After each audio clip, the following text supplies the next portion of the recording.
Hello dear friend, स्वागत है आप सभी का अपने चैनल स्टडी मैनेजर में। तो आज हम बात करेंगे न्यायालय श्रीमान उप जिलाधिकारी महोदय बिलारी को लेकर। ठीक है, तो पहली बात तो आप सोच रहे होगे ये है क्या। ये है हमारा एक वाद, और वाद बोलते हैं मुकदमे को। ठीक है, तो मुकदमा एक दायर किया गया है और ये एक प्रार्थना पत्र है, पत्र वास्ते प्राप्ति दावा प्रति।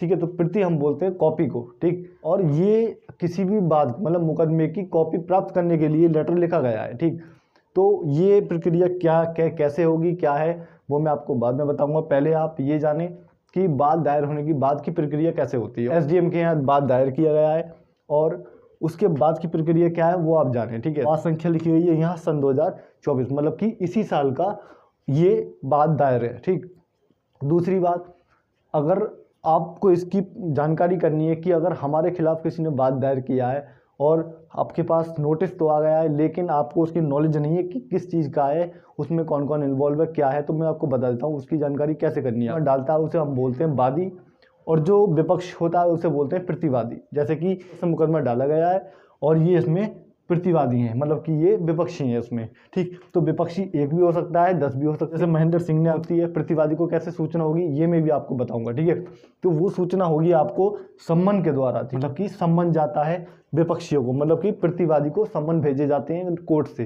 ठीक, जब सम्मन जाएंगे तो वो उसमें बताया जाएगा कि कौन सी धारा का है, किसके नाम का है और किसने बात दायर किया है। ठीक है, तो वहाँ नाम भी जाएगा लिख करके किसकी तरफ से डाला गया है, कौन सी धारा का डाला गया। ये तो जानकारी हो गई कि आपके प्रति न्यायालय में किसी ने बात दायर कराया है, लेकिन आपको ये जानकारी नहीं है उसमें किस किस के नाम हैं और क्यों डाला है, क्या मामला है। मतलब आगे की प्रक्रिया जानने के लिए आपको कैसे पता करना है जिस संबंधित कोर्ट से वो सम्मन आया है। ठीक, अब उसमें पहुंचने के बाद आप क्या करेंगे कि न्यायालय में जाकर किसी वकील को करें और वकील से जाकर क्या कहें कि हमारे खिलाफ ऐसे ऐसे बात दायर किया गया है और हमारे पास ये सम्मन आया है। ठीक है, तो आपके वकील साहब क्या करें, तो वो फाइल का मुआयना कर लेंगे। ठीक, अगर मानी भी कराता है तो आप एक चीज़ याद रखना, अगर उसकी कॉपी प्राप्त करने के लिए क्या है, जब उसकी ये प्रार्थना पत्र लगाकर प्रति ले लें। ठीक है, तो ये क्या है, प्रार्थना पत्र वास्ते प्राप्ति दावा प्रति, मतलब कि इस प्रार्थना पत्र को डालकर आप क्या कर सकते हो, मुकदमे की कॉपी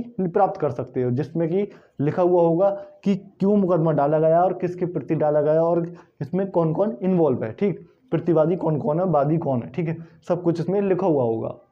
तो वो आपको प्रार्थना पत्र किस तरीके से लिखना है, कैसे लिखना है, वो मैं आपको बता देता हूँ। देखिए, सबसे पहले देखेंगे यहाँ मैं आपको बताता हूँ। यह अभी जैसे मैंने आपको बताया, ये महेंद्र सिंह ये वादी हैं और वनाम मतलब कि वर्सेस भूरी देवी आदि, मतलब कि ये प्रतिवादी है। ठीक, अब बात करेंगे धारा की, तो कौन सी धारा का ये मैं आपको बताता हूँ। 116 राजीव संहिता 2006। ठीक, तो 116 का है।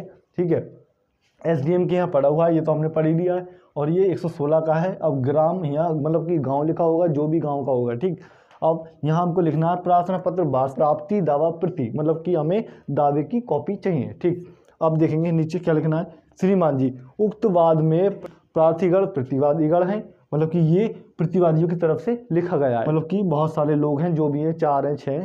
ठीक, एवं वजरीय वकील साहब उक्त वाद में आपत्ति प्रस्तुत करनी है, मतलब कि उसमें हमें अपनी तरफ से आपत्ति देनी है। ठीक है, अगर आपको कोई आपत्ति नहीं है तब तो ठीक है। अगर आपको लग रहा है कि अगर जेन्युइन चीज़ है की गई है, वो चीज़ जेन्युइन है, तो आप उसमें कोई अपना इन्वॉल्व नहीं रखें। ठीक है, कोई नहीं, आप उसमें जाए नहीं। ठीक, और अगर आपको कोई प्रॉब्लम है तो आप उसमें आपत्ति दे दें। ठीक है, तो मैंने आपको अभी आप जैसे बताया कि वकील साहब के द्वारा क्या आपकी आपत्ति प्रस्तुत होनी है, जिसके लिए ये वाद पत्र की प्रति, ठीक है, प्रति प्राप्त करने की आवश्यकता है, मतलब कि उन्हें कॉपी की आवश्यकता है, जिससे कि हम आपत्ति तैयार कर सकें। ठीक है, अपना जवाब दे सकें। जिससे सादा प्रार्थना है कि वाद पत्र की प्रति वजरीय वकील साहब प्राप्त करने का आदेश पारित किया जाए। ठीक है, तो ये क्या है, ये रिक्वेस्ट हो गई कि हमें भी इसकी कॉपी प्राप्त करी जाए, जिससे कि हम उनका जवाब दे सकें कि ये इन्होंने वाद दायर किया है, लेकिन हमें इस पर आपत्ति क्या है, क्या आपत्ति है, उसका जवाब दे सकें। ठीक, तो ये भी ये न्यायालय का दायित्व है। वादी ने अगर इसमें आपको इन्वॉल्व किया है तो ये न्यायिक पदाधिकारी का कर्तव्य है कि आपको उसकी प्रति दिलाए। प्रॉब्लम आती है कि दूसरे विपक्षी का वकील, अगर वादी का वकील आपको कॉपी नहीं देता है तो आप इस प्रार्थना पत्र को लगाकर कॉपी प्राप्त कर सकते हैं, जो कि आपके ऑर्डर शीट में भी लिखा जाएगा। ठीक है, ऑर्डर शीट में ये न्यायिक अधिकारी लिखेगा कि बाद की कॉपी प्राप्त हो चुकी है। ठीक है, क्या प्रतिवादी गण को बाद की प्रति प्राप्त हो चुकी है, ठीक। तो आप उस प्रति से जानकारी भी कर पाओगे और उसमें इन्वॉल्व भी होगा। कल को कोई डिनाई नहीं कर सकता कि ना ही तो आप वादी कर सकता है ना ही प्रतिवादी कर सकता है कि हमें इसकी कॉपी नहीं मिली। बिना लिखे भी कर ली जाती है कॉपी, या कोई भी हमारा रिकॉर्ड ऑर्डर शीट में दर्ज हो तो आप उसको लिखित रूप में दें, ठीक है, क्योंकि लिखित रूप साक्ष्य सबसे बेस्ट माना जाता है, ठीक है। बाकी अगर वीडियो अच्छी लगी तो लाइक करें, शेयर करें, कमेंट करें, चैनल को सब्सक्राइब करें। धन्यवाद।